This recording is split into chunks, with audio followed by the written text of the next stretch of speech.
All right. Hi, guys. Let's see. Okay.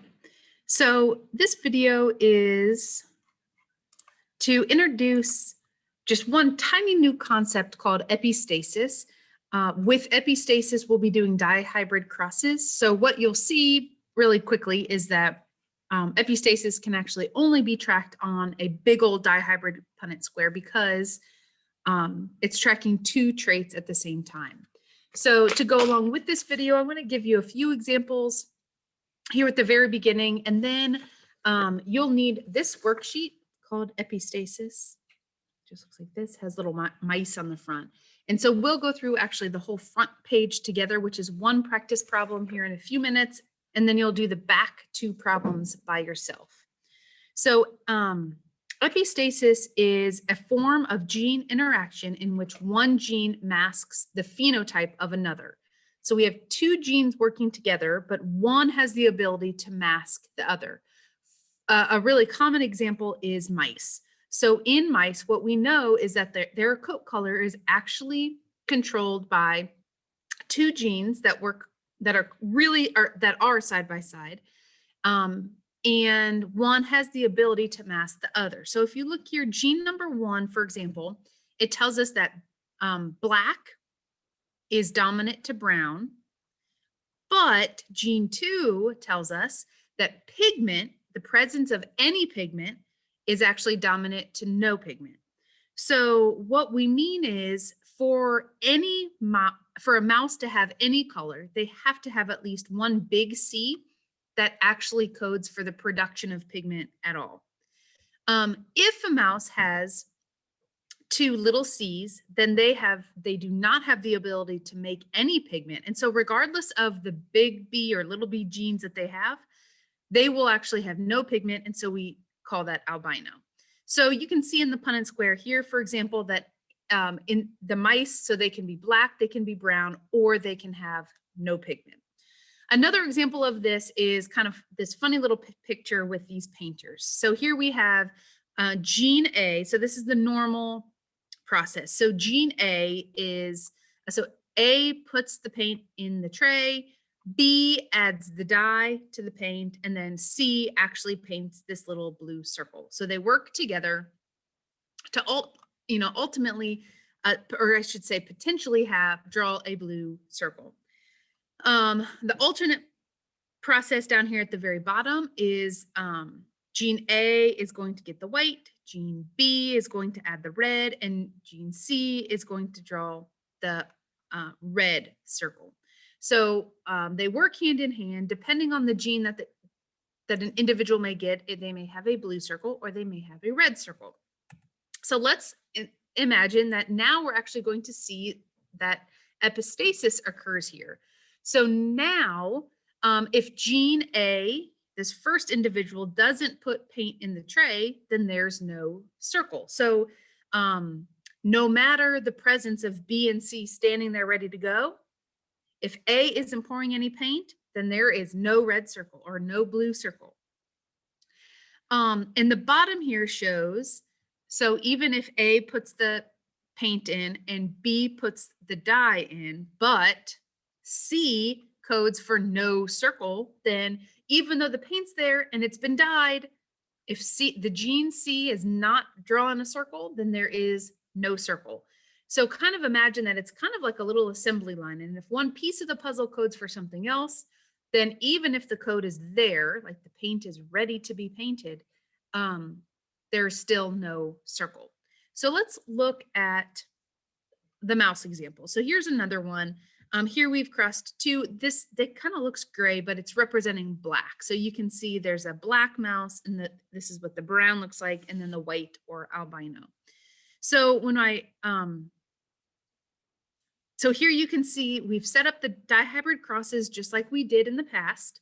You'll notice that from the individuals, we've just foiled. So we've taken the parent genotypes, foiled, and we came up with each parent, the 4 possible genotypes in each egg or sperm, and we've plopped them on the top and then on the side. So to just kind of quickly look at the results here, what we see in the offspring is quite a mix of phenotypes. So we have some babies that will be black, some brown, and some albino. So I kind of like to start with the albino. So remember, well, actually, let me point out that notice all of the mice have 4 alleles, right? So they all still get 4 alleles. But we really need to analyze the genotypes closely to try to anticipate the phenotype. So if we look over here, gene number 2, remember the recessive little c is no pigment at all.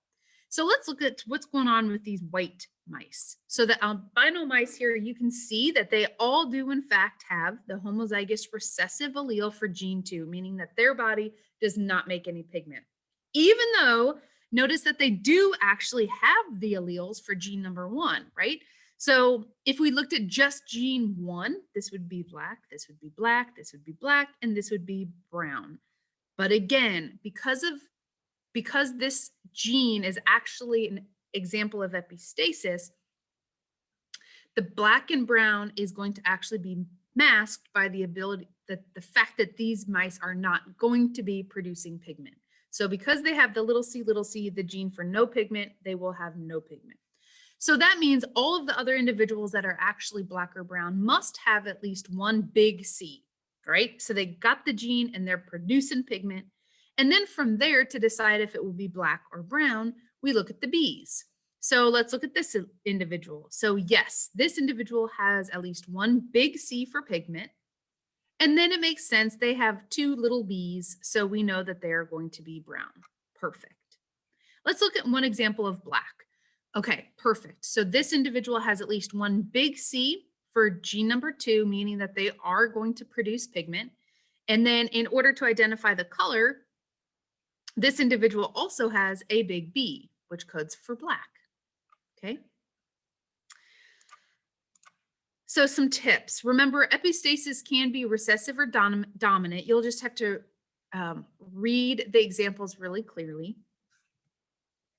Take your time evaluating the genotypes. So dihybrid crosses are big and bulky in themselves, but now that we kind of are adding one more step, you have to just be extra careful when you're evaluating the genotypes. Double check your work, and oh my goodness, you guys, just be extra careful too with your letters. I've seen so many simple mistakes where you guys have the perfect big old Punnett square, everything looks right, but I can tell you've just confused your letters, you know, your big S's for your little S's and so on. So please make your letters really obviously either dominant or recessive. Okay, so right now we're going to turn to the worksheet. So this example is on the worksheet, so please follow along because I'm doing the work with you. So if you'll look at the worksheet, there's a little reading, and it says, so epistasis is a term scientists use to describe how one gene's activity can mask or hide another gene's activity. In rats, there are more than one gene that can determine the rat's coat color. One gene, big B, controls the color, black or brown. The big B allele causes black hair, and little b individuals have brown hair. Another gene, big N, controls the presence of any pigment at all. The big N allele allows individuals to have color in their fur. Little n individuals are albino and look pale white with pink eyes. So individuals that have 2 little n alleles will not show either black or brown coloring. The big N gene masks the big B. Scientists would say that the big N gene is epistatic to the big B gene. Fill out the information below and answer the questions on the right. Use whatever method you would like to solve this problem. Use the space below for your work. So we're going to do a big old Punnett square. So here we go. Again, this goes along with your worksheet. So just a reminder of what we just read, we're looking at rat coat color. Remember gene 1, the big B is black hair, little b is brown, and then big N codes for pigmented and little n stands for codes for albino. So the 2 mice that we're crossing, and this is right on the worksheet, so please fill in your answers along with me. So we have a heterozygous Black female and heterozygous for albinism. And then we have a brown male that's brown male and a heterozygous for albinism. So the phenotype for the female here is that she's a Black female. Her genotype, so she's heterozygous for both. So she's going to be big B, little b, big N, little n.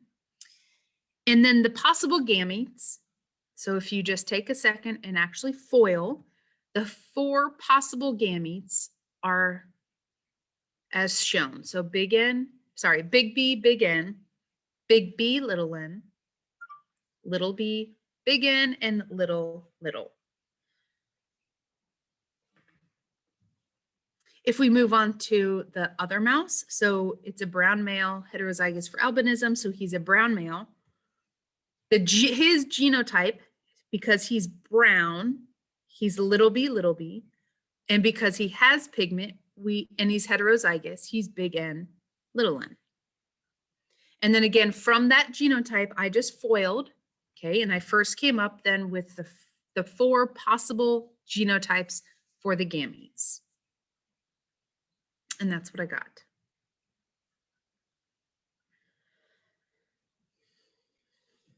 Okay, then maybe pause and try to draw as organized of a big old cross as you can. So just make a big square.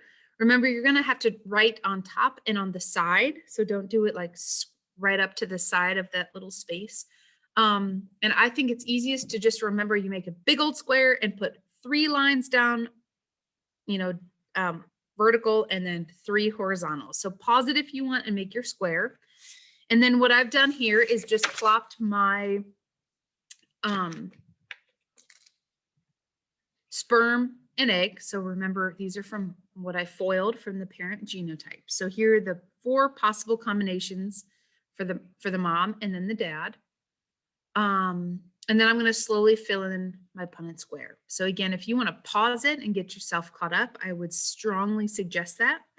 And I'm going to just, you're going to kind of fill in the square. Here we go, just filling in. Remember to take your time, make letters really obvious, and organize your alleles. So put the, if there's a dominant allele present, put that one first. And then of course, keep your B's together and then your N's together. So I'm going to go through, because I think now for most of it, this should be the easy part, is filling in the square. So here's what the whole big old square should look like. All I've done again is carried the alleles into each appropriate square. So the tricky part is now when we're going to try to analyze the results of the square. So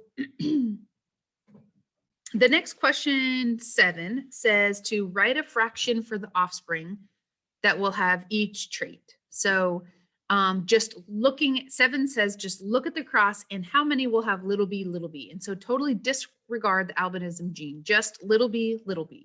And so if you look at the square, half of them, so 8 out of 16 have little b genotype. Question 8 says, then write a fraction for the offspring that will have each trait. So big B, or big B, little b. And again, we're disregarding the other genes. So just focus on big B, or big B, little b. And it's going to be the other half, right? So 8 out of 16. And so, some of you might reduce the fraction, and that's fine. I don't reduce fractions. I won't mark it wrong, but it's nothing that you have to do. So keeping it out of 16 is just fine with me. Number 9. So again, write a fraction for the offspring that will have each trait. So how many individuals will have the little n genotype? So if you look at the square,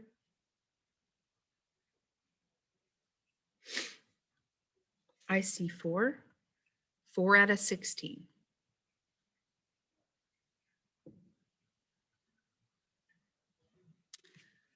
So now for number 10, how many have big N or big N, little n?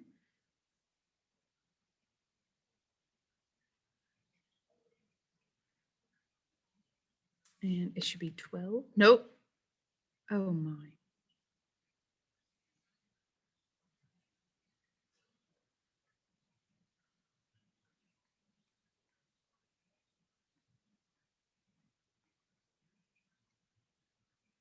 $12. My little fraction here is wrong. I'm going to fix it.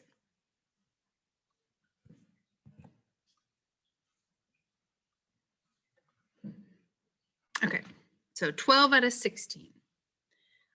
Question 11, write a fraction for the offspring that will have the following traits. So then now, how many are going to be albino? So remember, for it to be albino, no matter what the B's are, all we care about is that these individuals have little n, right? So go through.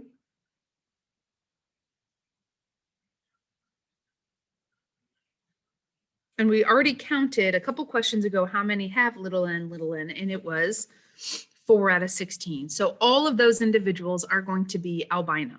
Again, remember, every individual also has the B allele, so we don't care about that with this epistatic gene. So because they have little n, it codes for producing no pigment, and they will be albino. So these are the little n individuals will be albino, and there should be 4 out of 16. The next question then is brown hair. So brown hair, it's going to have at least one big N because it's coding for pigment, but then brown is recessive. So these individuals must be little b, and at least one big N. So I'm actually going to take a second. We'll look at my little pedigree here.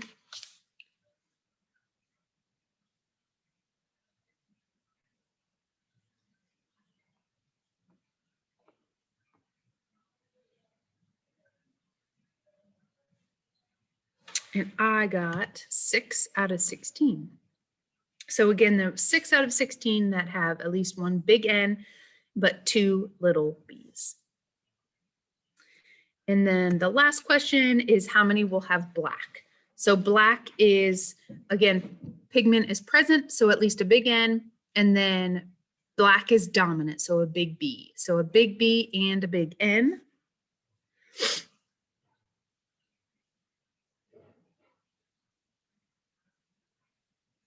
And I got 6. So 6 out of 16. And that's it. That's as far as we'll go with our epistatic questions. And that's really as hard as it will get on the air test. They have, in the 2 years ago, one of the released questions was a big old dihybrid cross, and we'll actually look at that tomorrow. So remember, on the back of your worksheet, you have 2 questions that you're going to do by yourself. So question number 2 and question number 3.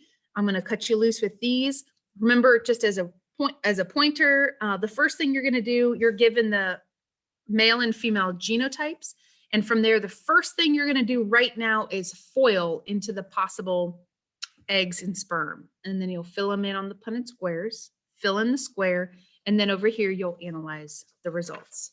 So go ahead, get started, and let me know if you guys have any questions.